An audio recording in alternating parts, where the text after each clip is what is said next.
সাহস, পরিশ্রম, পরাক্রম ও জোশের গ্রহ মঙ্গল 5ই ফেব্রুয়ারি ধনু রাশি ত্যাগ করে মকর রাশিতে প্রবেশ করে সেখানে তুঙ্গস্থ হবে। মঙ্গলের এই পরিবর্তন আপনার জীবনে কি প্রভাব নিয়ে আসতে চলেছে তা নিয়ে, অর্থাৎ আপনার রাশি বা লগ্ন নিয়ে আমি এই ভিডিওতে আলোচনা করব।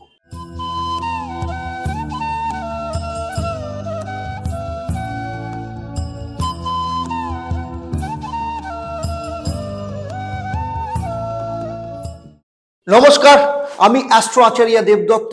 দেবদর্শন পর্বে আপনাদের সবাইকে স্বাগত জানাই। সাহস, পরিশ্রম, পরাক্রম ও জোশের গ্রহ মঙ্গল 5ই ফেব্রুয়ারি ধনুরাশি ত্যাগ করে মকর রাশিতে প্রবেশ করে সেখানে তুঙ্গস্থ হবে। মকর রাশির অধিপতি গ্রহ হলো শনি।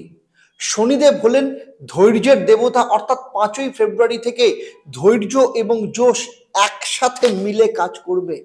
মঙ্গল অগ্নিকারক গ্রহ, তার উপর যখন তুঙ্গ হচ্ছে তখন সে তার পরাক্রমকে আরো বৃদ্ধি করবে। মঙ্গল হলো দেবতাদের সেনাপতি। সেই সাথে মঙ্গল সার্জারি, মেডিকেল, সেনা, পুলিশ, ইঞ্জিনিয়ারিং, ইলেকট্রিক্যাল, হার্ডওয়্যার, জমি সম্পত্তি, কনস্ট্রাকশন ওয়ার্ক প্রভৃতিকে নির্দেশ করে। বর্তমানে শনি আবার কুম্ভ রাশিতে নিজের ঘরে অবস্থান করছে। মঙ্গলের চতুর্থ দৃষ্টি এবং শনির তৃতীয় দৃষ্টি একই ঘরে পড়ছে, যার জন্য যাদের মঙ্গলের দশা চলছে কিংবা শনির দশা চলছে তাদের ওপর এই প্রভাব সব থেকে বেশি দেখতে পাওয়া যাবে।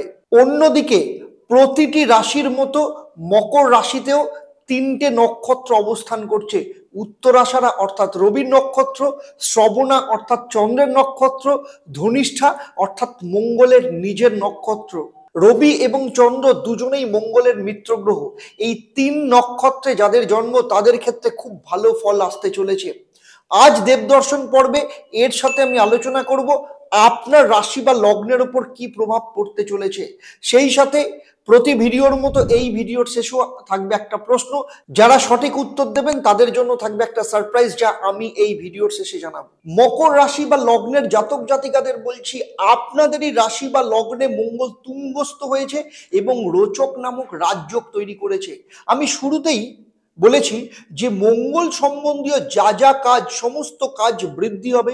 সেই সাথে যদি সেই সব কর্মের সাথে আপনি যুক্ত থাকেন, ফলে সেখানেও আপনার কিন্তু যথেষ্ট বৃদ্ধি হবে। মঙ্গল অগ্নিকারক গ্রহ, দেবতাদের সেনাপতি এবং পরাক্রমী গ্রহ।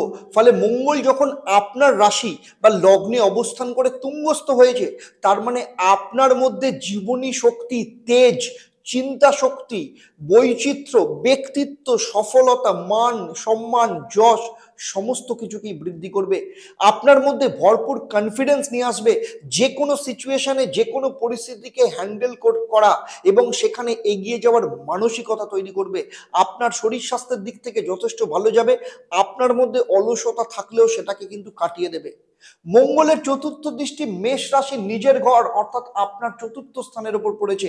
চতুর্থ স্থান জমি, বাড়ি, জীবনের স্থিতিশীলতা, পৈতৃক সম্পত্তি, উত্তরাধিকার সূত্রে প্রাপ্ত সম্পত্তি, গুপ্তধন, সাংসারিক সুখকেও নির্দেশ করে।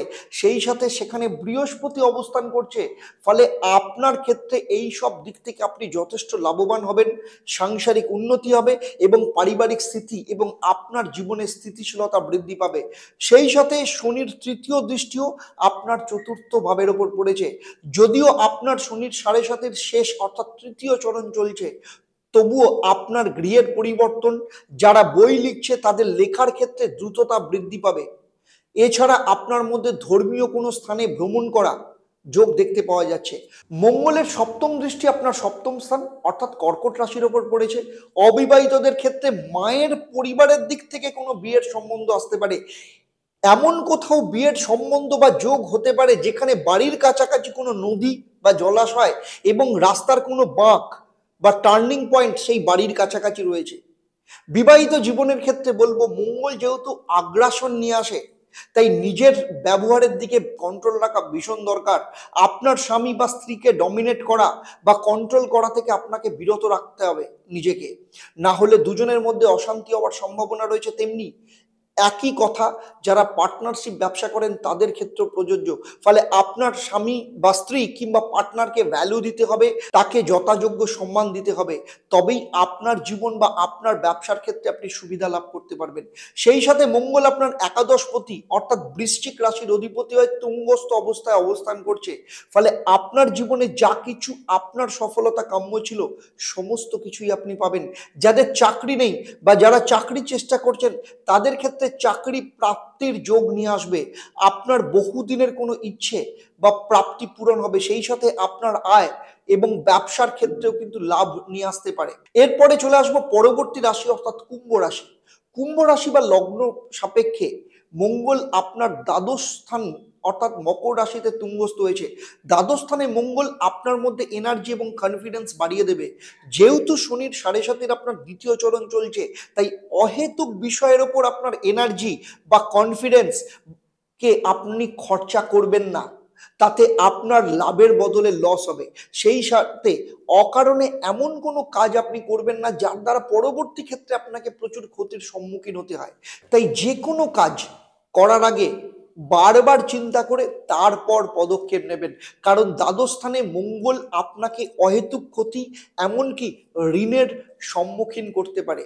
সেই সাথে ভাবনা চিন্তা করে কাজ যদি না করেন তাহলে আপনি অযাচিতভাবে কোনো মামলা মোকদ্দমায় জড়িয়ে পড়তে পারেন। কোনো ব্যক্তির সাথে আপনার গুপ্ত শত্রুতা এমনকি সম্পর্ক হানি হতে পারে, আপনি একাকিত্বে ভুগতে পারেন। তা যদিও মঙ্গল শনির রাশিতে অর্থাৎ শনি আপনার লগ্ন বা রাশি সাপেক্ষে নিজের ঘরেই অবস্থান করছে, ফলে কিছু কিছু বিষয়ে নিজেকে যদি কন্ট্রোল করতে পারেন তাহলে মঙ্গল কিন্তু আপনার জীবনে সফলতা নিয়ে আসবে। সেই সাথে মঙ্গল যেহেতু আপনার দ্বাদশ স্থানে বসে আছে, তাই বিদেশের কোনো কানেকশন বা দূর কোনো যাত্রা এবং তার মধ্য দিয়ে সফলতা প্রাপ্তি ঘটাবে। সেই সাথে বিদেশি কোনো ব্যক্তি বা কোনো অর্গানাইজেশন বা এক্সপোর্ট ইম্পোর্ট কোনো সংক্রান্ত কর্ম এর উন্নতি সাধন করাবে, কারণ মঙ্গল আপনার কর্মপ্রতি অর্থাৎ বৃশ্চিক রাশির অধিপতি এবং দ্বাদশ স্থানে অবস্থান করছে। ফলে যারা বিদেশের সাথে কানেকশন তৈরি করতে চাইছেন, প্রফেশনাল লাইফকে বিদেশে নিয়ে যেতে চাইছেন, তাদের ক্ষেত্রেও কিন্তু যথেষ্ট লাভজনক হতে পারে। আপনার ক্ষেত্রে নতুন কোনো রাস্তা আপনি দেখতে পাবেন। চাকরির ক্ষেত্রে বাইরের কোনো অফার আসতে পারে। যারা বিদেশে গিয়ে চাকরি করতে চাইছেন তাদের ক্ষেত্রে সুযোগ তৈরি করবে, কিংবা যারা অলরেডি বাইরে চাকরির জন্য চেষ্টা করেছেন বা অ্যাপ্লাই করেছেন তাদের ক্ষেত্রে এই সময় অফার আসতে পারে, কিংবা যাদের ভিসা দীর্ঘদিন ধরে আটকে ছিল এই সময় তাদের ভিসা পাওয়ার যোগ আসবে। শনির সপ্তম দৃষ্টি এবং মঙ্গলের অষ্টম দৃষ্টি আপনার সিংহ রাশির ওপর পড়েছে অর্থাৎ আপনার সপ্তম স্থান। আপনার স্বামী বা স্ত্রীর সাথে এই যোগ কিন্তু সম্পর্ক খারাপ তৈরি করতে পারে। এ বিষয়ে আপনি যদি সতর্ক না থাকেন তাহলে দুজনের মধ্যে সম্পর্ক বিচ্ছেদ এমনকি আইনি সমস্যার সম্মুখীন হতে পারে। আপনাদের দুজনের মাঝখানে কোনো গোপনীয় সম্পর্ক তৈরি হতে পারে, তার দুজনের মধ্যে বিশ্বাস এবং সম্পর্ককে নষ্ট করবে। দুজনের মধ্যে হিংসাত্মক কোনো প্রবৃত্তিকে বাড়িয়ে দিতে পারে। সেই সাথে আপনার শ্বশুর বাড়িতে চুরি বা অগ্নিকাণ্ডের ঘটনা ঘটাতে পারে। দেখুন, কিছু কিছু বিষয় যদি আপনারা সতর্কতা অবলম্বন করেন, বাকি আপনাদের কিন্তু অর্থ এবং কর্মের দিক থেকে যথেষ্ট ভালো যাবে। খালি বলবো রিলেশনগুলোকে একটু সতর্কতার সাথে হ্যান্ডেল করুন, রিলেশনটাকে ভালো রাখার চেষ্টা করুন। কারণ রিলেশন যদি ভালো থাকে তাহলে আপনি কাজের দিক থেকে, কর্মের দিক থেকে, কেরিয়ারের দিক থেকে কিন্তু আপনি উন্নতি করতে পারবেন। সমস্ত বাধাকে আপনি কিন্তু কাটিয়ে ফেলতে পারবেন। এরপরে চলে আসবো আমি মীন রাশির ক্ষেত্রে। মীন রাশি বা লগ্ন সাপেক্ষে মঙ্গল আপনার একাদশ স্থান অর্থাৎ সফলতার জায়গা মকর রাশিতে অবস্থান করছে। একাদশ স্থানে যে কোনো গ্রহই শুভ ফল দেয়, এর ওপর যদি গ্রহ তুঙ্গস্থ হয় তাহলে তো সেই ফলকে আরো বহুগুণ বাড়িয়ে দেয়। আপনার দ্বিতীয় ভাব অর্থাৎ অর্থভাবের অধিপতি মঙ্গল নিজে একাদশ স্থানে তুঙ্গস্থ, সেই সাথে আপনার দ্বিতীয়ভাবে সে চতুর্থ দৃষ্টি দিয়েছে এবং সেখানে তার মিত্র গ্রহ বৃহস্পতি অবস্থান করছে। ফলে মঙ্গল এখানে কিন্তু ডবল অর্থ যোগ তৈরি করেছে। ফলে ৭.৭ থাকা সত্ত্বেও এই সময় কিন্তু আপনার আর্থিক উন্নতি আসবে। এই সময় আপনার জীবনে চাকরি, ব্যবসা, প্রফেশনাল লাইফ সমস্ত দিক থেকে যথেষ্ট লাভজনক হবে। আপনি খুব মন প্রাণ দিয়ে কাজ করুন, এই সময় আপনার চাকরিতে প্রমোশন এবং ব্যবসায় বৃদ্ধি, আয় বৃদ্ধি দুটোই হবে। আপনার ষষ্ঠ স্থান সিংহ রাশির ওপর মঙ্গলের অষ্টম দৃষ্টি পড়েছে, তার উপর আপনার শনির 7.5-এর প্রথম চরণ চলছে। তাই খুব সাবধানে আপনাকে চলাফেরা করতে হবে, বিশেষ করে গাড়ি, বাইক বা সাইকেল চালানোর ক্ষেত্রে সাবধানতা অবলম্বন করতে হবে, কারণ দুর্ঘটনার যোগ রয়েছে। সেই সাথে আপনার অধস্তন কর্মচারীদের সাথে সুসম্পর্ক রাখতে হবে, না হলে কোনোভাবে কিন্তু ক্ষতি হওয়ার সম্ভাবনা রয়েছে। আপনার আর্থিক যোগ ভালো থাকলেও এই সময় আমি বলবো লটারি বা কোনো রকম ফাটকা কাজে আপনি পয়সা ইনভেস্ট করবেন না, তাতে লস হওয়ার সম্ভাবনা থাকবে। আপনার স্বামী বা স্ত্রী কিংবা আপনার পার্টনারের কোনো গুপ্ত শত্রু থেকে সাবধানে থাকতে হবে। মঙ্গল আপনার ভাগ্যপতি অর্থাৎ বৃশ্চিক রাশির অধিপতি, ফলে এই সময় আপনি যে কোনো কাজে হাত দেবেন, এনার্জি লেভেল নিয়ে কাজ করবেন, সেই কাজেই আপনি কোনো না কোনোভাবে সফলতা লাভ করবেন। ফলে মঙ্গল আপনার জীবনে মঙ্গল নিয়ে আসতে চলেছে। তাই সার্বিকভাবে দেখতে গেলে শনির 7.5-এর কারণে কিছু কিছু সাবধানতা অবলম্বন করতে হলেও মঙ্গলের এই গোচর মীন রাশি বা লগ্নের জাতক জাতিকাদের ক্ষেত্রে যথেষ্ট লাভজনক হতে চলেছে। এতক্ষণ আমি আলোচনা করলাম আপনাদের যাদের মকর, কুম্ভ কিংবা মীন রাশি বা লগ্নের অধিপতি, তাদের কেমন যেতে চলেছে এই মঙ্গলের গোচর। তবে আপনাদের প্রত্যেকের জন্মছক, হাতের গঠন এবং বাস্তুর পজিশন প্রত্যেকেরই আলাদা। তাই প্রত্যেকের ইন্ডিভিজুয়ালি জন্মছক, হাতের রেখা কিংবা গ্রহের অবস্থান কিংবা বাস্তুর পজিশন সম্পর্কে যদি জানতে পারতাম, তাহলে এই ভিডিওতে আপনাদের সম্পর্কে যে প্রেডিকশন, সেই প্রেডিকশন কিন্তু আরো নিখুঁত হতে পারত। এই পুরো ভিডিও আপনাদের কেমন লাগলো অবশ্যই আমাকে কমেন্ট করে জানাবেন, আর যদি ভালো লাগে অবশ্যই লাইক করবেন, সাবস্ক্রাইব করবেন এবং ফেসবুক পেজে ফলো করবেন আর অন্যদের শেয়ার করবেন। যদি আরো নতুন কোনো বিষয় আপনার জানার থাকে অবশ্যই আমাকে কমেন্ট বক্সে লিখে জানাবেন, আমি চেষ্টা করব ভবিষ্যতে তার উপর কোনো ভিডিও বানানোর জন্য। এইবারে আসবো আমি এই পর্বের প্রশ্ন। আমি এই ভিডিওতে উল্লেখ করেছি কুম্ভ রাশি বা লগ্নের ক্ষেত্রে শনির 7.5-এর কততম চরণ চলছে।